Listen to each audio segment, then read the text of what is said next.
Ce dont j'aurais bien envie en ce moment, c'est une soirée en amoureux avec mon compagnon. Oser demander ça. Eh bien, je vais essayer. Je vais essayer. Tous pareils, ou presque, le podcast de l'autisme et de la neurodiversité qui aide à faire un pas de côté. Demander de l'aide, ça s'apprend. J'ai des amis fantastiques et une famille adorable. Et pourtant, quand l'autisme est entré dans ma vie il y a quelques années, j'ai senti un fossé se creuser entre cet entourage habituellement si proche et l'aide dont j'aurais eu besoin à l'époque. Or, il y a une chose qui est certaine en matière d'autisme ou de handicap, c'est que pour affronter cette grande traversée dans l'inconnu, mieux vaut être bien entouré. Alors comment demander de l'aide à son entourage ? Comment identifier ses propres besoins ? Dépasser la gêne, la pudeur ? Comment tout simplement aider les autres à nous aider ? J'ai posé la question à quelques parents et professionnels. Voici un peu de leurs réponses. Céline est la maman de William, 12 ans, atteint du syndrome de Prader-Willi, une maladie grave qui occasionne notamment de gros troubles du comportement et des difficultés de communication. Tout d'abord, comme postulat de base, pour qu'on me comprenne bien, j'ai épousé un mari qui était pilote de ligne. Et pour moi, j'ai toujours fait seule. Et j'étais aussi une jeune adolescente solitaire. Donc j'aime faire seule. Et j'aime bien dépasser seule.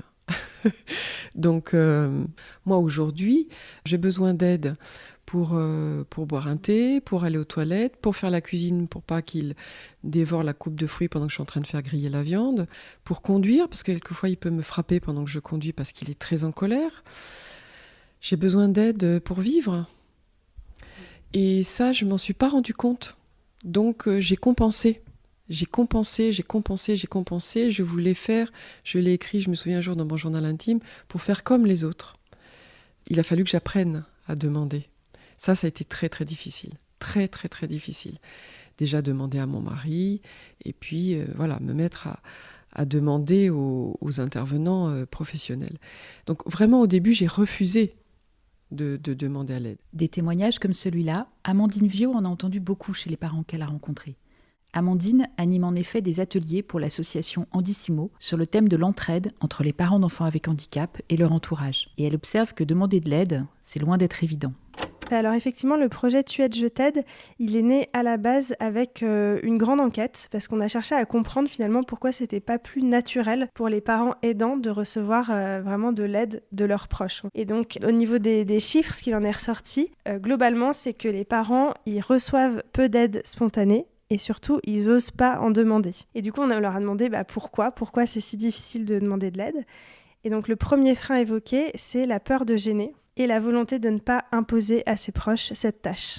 Donc, on voit qu'il y a beaucoup de pudeur et beaucoup de gêne pour exprimer son besoin. On a vraiment des témoignages de parents qui nous disent « C'était plus simple pour moi de mettre des annonces à la boulangerie pour trouver des bénévoles que de demander à mes proches de l'aide. Ça aurait été un aveu de faiblesse, je n'ai pas pu. » Sandrine, maman de Léina, raconte.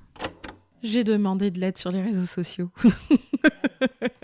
J'ai fait un post dont je me souviens encore où je dis là, je viens d'apprendre que ma fille a un handicap et pas des moindres et je ne sais pas quoi faire.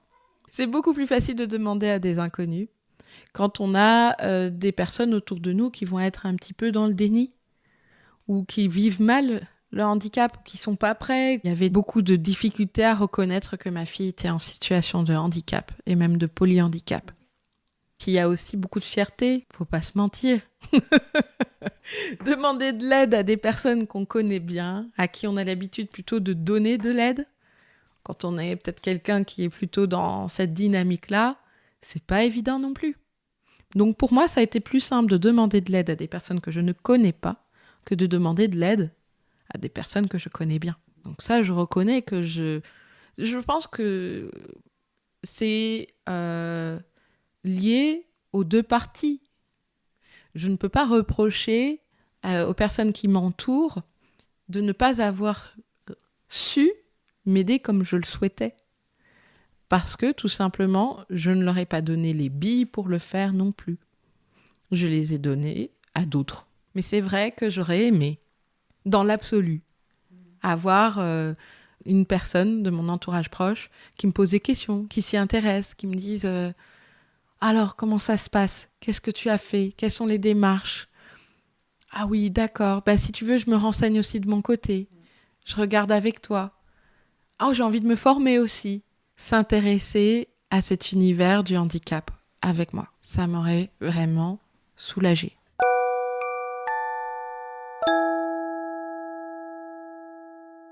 Comment faire pour susciter l'intérêt des proches dont vient de parler Sandrine ?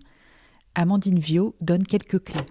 La première étape, c'est d'oser parler de ce qu'on vit pour déjà déclencher un petit peu le déclic, de se dire « Ah oui, il y a effectivement un besoin d'aide et en tant que proche, je peux peut-être agir ». On leur dit par exemple que parler déjà de leur enfant, de leur quotidien, de leurs difficultés, de manière assez ouverte, c'est déjà beaucoup. En fait, pour nous, c'est déjà un vrai petit pas, puisqu'on a vu que les proches ne se rendent pas compte en fait de ce qu'ils vivent. Donc là, par exemple, on a des mamans qui nous disent que maintenant elles prennent le réflexe, quand on les appelle pour prendre des nouvelles, de toujours elles-mêmes donner aussi des nouvelles de leur enfant, même si parfois ça casse un peu l'ambiance, même si parfois c'est juste brièvement, mais sinon elle s'est rendue compte que les proches n'osent pas toujours demander eux-mêmes, n'osent pas mettre les pieds dans le plat, et du coup le sujet n'est jamais évoqué. Laurence, maman de Mathilde, 20 ans, et Constantin, 14 ans, tous deux porteurs de handicap, met l'accent sur la nécessité de communiquer, car un besoin d'aide qui peut paraître évident pour les parents concernés ne l'est pas forcément pour l'entourage. Alors, il y a des choses qui viennent un peu spontanément, comme les babysitting pour aller au cinéma ou dîner chez des amis. Ça, très spontanément, j'ai sollicité mes frères et sœurs. En revanche, il y a parfois des moments où on s'attendrait à ce que notre entourage devine qu'on a besoin d'aide, parce qu'ils nous connaissent. Je pense particulièrement à nos parents. Et on s'aperçoit avec le temps que, en réalité, si on nomme pas les choses, là où on en attendrait un coup de main ou un soutien, ça vient pas forcément. Finalement, on s'aperçoit qu'on touche à un univers complètement étranger où les gens, parfois, c'est de bonne foi, ne soupçonnent même pas la difficulté de ce qu'on vit, la complexité. Enfin, moi, j'ai vécu des situations de complexité, d'attente dans des consultations hospitalières avec les 2 enfants handicapés qu'il fallait faire patienter parfois 2 à 3 heures dans un couloir d'hôpital. L'une qui courait partout et l'autre, au contraire, il fallait changer tant bien que mal alors que c'était compliqué. C'est des situations où on serait hyper content d'avoir un accompagnement, un coup de pouce qui surveille l'un. Pour impliquer ses proches dans son quotidien, Laurence a donc créé un groupe WhatsApp en guise de journal de bord. Une initiative particulièrement utile quand son fils a dû subir une intervention chirurgicale assez lourde. Je me suis dit que mettre en place une petite chronique quotidienne de ce qui se passait à l'hôpital pendant le séjour de Constantin, moi ça me faisait du bien aussi d'en parler, de mettre des petites photos, etc. Et puis ça permettait à mes amis de réagir ou pas, mais en tout cas de savoir ce qui se vivait à ce moment-là. Beaucoup de gens m'en ont parlé. Tant et si bien qu'à la 2e opération qu'il a subie, j'ai remis en place ce groupe WhatsApp, toujours avec pas mal de succès. Et il y a beaucoup de gens finalement qui m'ont dit, je répondais pas toujours à tes WhatsApp parce que j'étais super émue, je savais pas comment répondre, mais je veux te dire que vraiment j'ai appris plein de choses et on a beaucoup pensé à vous, on a beaucoup prié pour vous, pour certains. Donc je pense quand même que parfois, voilà, c'est le genre de choses un peu indirectes, sans que ce soit personnel, que les gens reçoivent avec plus de facilité que si on leur demande, on leur raconte notre quotidien en face à face où ils ont tous envie de pleurer, quoi. Donc c'était pas le but. Donc ça, je pense qu'avec le temps, on apprend à exprimer son aide. Mais c'est vrai qu'au début, quand les enfants étaient petits, il y avait quand même une légère meurtrissure, un petit pincement de se dire que là, ils devraient bien sentir qu'on est un peu au bout du rouleau et qu'on a vraiment besoin d'être soutenus, qu'on pense à nous, qu'on nous accompagne à l'hôpital. Mais bon, ça, tu t'imagines bien que c'est quelque chose qu'on apprend, c'est d'apprendre à demander de l'aide. Tous pareils, ou presque, le podcast de l'autisme et de la neurodiversité qui aide à faire un pas de côté. Laurence vient de le dire, demander de l'aide, ça s'apprend. C'est plutôt une bonne nouvelle. Ça veut dire qu'une marge de progression existe pour tous les parents qui pensaient ne pas en être capables. Pour avancer dans cette démarche, il faut avant tout identifier ses besoins. On peut même les noter pour y voir plus clair, comme le préconise Amandine. Et il y a un autre petit pas qui intéresse souvent beaucoup, c'est de savoir précisément de quoi j'ai besoin en tant que parent. On leur demande de lister les besoins d'aide prioritaires. Parce que souvent, ils sont face à une montagne de besoins d'aide. Et du coup, parfois, c'est plus simple de ne rien demander parce qu'on ne sait pas par où commencer, tout simplement. Et donc, du coup, d'arriver à lister ces petits besoins d'aide prioritaires qui peuvent être quand même, où on peut trouver une solution, des choses pas impossibles, ça les aide beaucoup. On a une maman qui avait fait ça au moment de reprendre un nouveau travail. Elle avait vraiment listé ses besoins et elle avait essayé de définir pour chaque besoin comment elle pouvait recevoir de l'aide. C'est demander de l'aide pour faire des courses si quelqu'un peut aller en faire pour vous, organiser des covoiturages si ça peut soulager des trajets pour aller à des rendez-vous médicaux par exemple. On parle aussi de l'aide morale qui peut paraître évidente mais qui n'est pas toujours là et on essaye de dire aux proches et aux parents que c'est important cette aide morale et juste être présent, demander des nouvelles, parfois être là pour parler de choses plus légères parce que parfois c'est de ça dont on a envie. On a un exemple très précis d'une maman qui appréciait d'être accompagnée en salle d'attente quand elle allait dans des rendez-vous médicaux. Ça peut paraître tout bête, ça ne demande pas grand-chose pour le proche. S'il est disponible sur ce créneau-là, il n'a pas besoin d'être formé, il n'a pas besoin de connaître bien l'enfant, mais juste être là parce que la salle d'attente, ça peut être un moment un peu lourd à porter pour le parent qui peut être seul.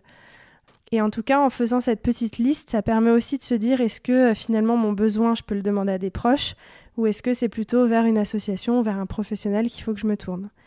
Et c'est un exercice qu'on encourage à faire régulièrement parce que les besoins évoluent selon les périodes de la vie, selon l'âge de l'enfant, selon plein de choses. Et voilà, c'est un petit tips qu'on donne aux parents de se poser régulièrement pour arriver à faire cette liste et savoir de quoi on a besoin, c'est déjà beaucoup, pour ensuite pouvoir mieux demander. Et quand l'aide proposée par les proches n'est pas adaptée, il ne faut pas hésiter à expliquer et faire des contre-propositions plutôt que de se contenter d'un simple refus. On s'est rendu compte que souvent, les proches peuvent proposer quelque chose et ils tombent à côté de la plaque parce qu'ils ne se rendent pas compte. Donc, par exemple, ils vont proposer un resto sans savoir que pour certains parents, c'est impossible d'aller au resto avec l'enfant. Et donc, on essaye de conseiller de ne pas refuser tout de suite, mais d'essayer déjà d'en profiter pour expliquer pourquoi c'est pas possible, ce qui, encore une fois, permet de parler un petit peu des difficultés, du handicap, ou d'aborder le sujet. Et puis, de voir ça comme une opportunité, en tout cas, de dialogue et d'entraide. Et donc, d'essayer de proposer autre chose. Donc, par exemple, si le resto n'est pas possible, dire, si par contre, vous pouvez passer à la maison avec un panier repas où on se prend à emporter, ou c'est plus simple pour nous si on est à la maison, mais ça nous fait plaisir de nous voir. Donc on essaie de rester dans une ouverture au dialogue. Après avoir longtemps refusé le soutien de ses amis, Céline a appris à mieux les guider. Je leur demandais par exemple d'aller dîner au resto tout proche de chez moi pour ne pas avoir des kilomètres à faire pour rentrer, ou alors d'aller à l'essentiel. Quelquefois j'ai des conversations très brutes parce que je leur dis j'ai pas beaucoup de temps, je suis dans une urgence de vivre, de vie quoi. Et puis là, la marraine de mon fils vient très très souvent, elle me dit est-ce que tu veux que je vienne avec toi le chercher à la maison des répits ? Et j'en ai les larmes aux yeux. Et ce qu'on vit dans la voiture, c'est extraordinaire. Parce que quand l'enfant s'énerve, tout ça maintenant, elle le connaît très très bien. Donc elle fait semblant, par exemple, de mettre l'alarme, la sirène de la police pour qu'on puisse faire dégager les embouteillages. Et on rit. Et on rit. Ou alors, pendant le confinement, des amis ou ma mère qui ont téléphoné à mon fils en FaceTime avec les outils digitaux et ou une autre personne, un référent éducateur de la Maison des Répits qui a joué cache-cache avec lui par FaceTime. Donc c'est vrai que comme vous dites, il y a des idées incroyables, mais il faut oser demander ou oser accepter. De la même façon que les parents doivent d'abord identifier leurs besoins et parvenir à les formuler, pour les proches, il faut aussi établir concrètement quel type d'aide on se sent prêt à apporter. Amandine explique de quelle façon elle amène ainsi l'entourage des parents à rentrer dans une démarche active de proposition d'aide. On essaye de leur donner un petit peu des clés sur comment agir. Et en fait, après, de la même manière qu'avec les parents, on leur présente ce qu'on appelle la stratégie des petits pas. Donc c'est vraiment par où commencer avant un jour peut-être de garder l'enfant. Et donc là, on fait pareil, on entre dans plein d'exemples concrets, demander des nouvelles de l'enfant dès que possible, se renseigner sur la maladie, sur le handicap, sur le syndrome, Faire une liste de ses capacités d'aide. Finalement, c'est plus simple de savoir de quoi on est capable. Donc, très simplement, voilà, moi, j'aime bien l'administratif, ou j'ai une voiture et je fais des trajets tous les jours à telle heure, à tel endroit, ou le mercredi de 14 à 17, je peux me rendre disponible. Voilà, faire une liste très concrète, et ça permet ensuite d'arriver à proposer quelque chose de beaucoup plus concret à l'aidant et de lui dire, par exemple, si le mercredi après-midi, une fois par mois, je suis disponible, qu'est-ce que je peux faire pour t'aider ? Et du coup, on les met dans une position un peu d'acteur, et en tout cas de proposer des choses beaucoup plus concrètes que peut-être simplement dire « je suis là si tu as besoin ». Je suis là si tu as besoin. On pourrait se dire que c'est déjà pas mal comme réconfort de la part des proches. Et pourtant, pour Amandine, ça fait partie des phrases qui sont pleines de bonnes intentions, mais qui ne sont pas assez concrètes et ne font pas avancer les choses. C'est gentil, ça part d'une bonne intention, encore une fois, ça montre déjà qu'il y a quelqu'un qui est là pour soi. Mais on a essayé de réfléchir à la réponse en face, et à part dire merci, c'est gentil, souvent c'est pas en entendant juste cette phrase qu'on va dire « Ah bah ça tombe bien, tu me demandes, voilà ma liste ». On a un autre cas aussi, nous on appelait ça la phrase flop dans les ateliers, mais voilà, le genre de phrase c'est incroyable, je sais pas comment tu fais pour gérer tout ça. Bon, un parent, qu'est-ce qu'il peut répondre en face ? Merci, c'est pas facile, d'accord, je m'en sors, ça apporte pas grand-chose, en tout cas c'est pas avec ça que le parent va oser exprimer ses difficultés et qu'il va se passer quelque chose d'autre. Donc en gros, ce que le parent peut penser face à ça, c'est oui, bien sûr, j'ai besoin d'aide, mais là, comment te le formuler, c'est un peu vague. Et donc vraiment, le conseil qu'on donne aux proches, c'est d'arriver, encore une fois, à rentrer dans du plus concret. Et au lieu de dire « je suis là si tu as besoin, point », de dire « qu'est-ce que je peux faire pour t'aider maintenant, bientôt, demain après-midi, une fois par mois, avec ma voiture ». Enfin, de rentrer dans quelque chose de plus concret, et ça peut aider, je pense, le parent aidant à faire ce premier pas de dire puisque tu me proposes le lundi soir, effectivement, maintenant je réfléchis et il y a peut-être quelque chose que tu peux faire pour moi.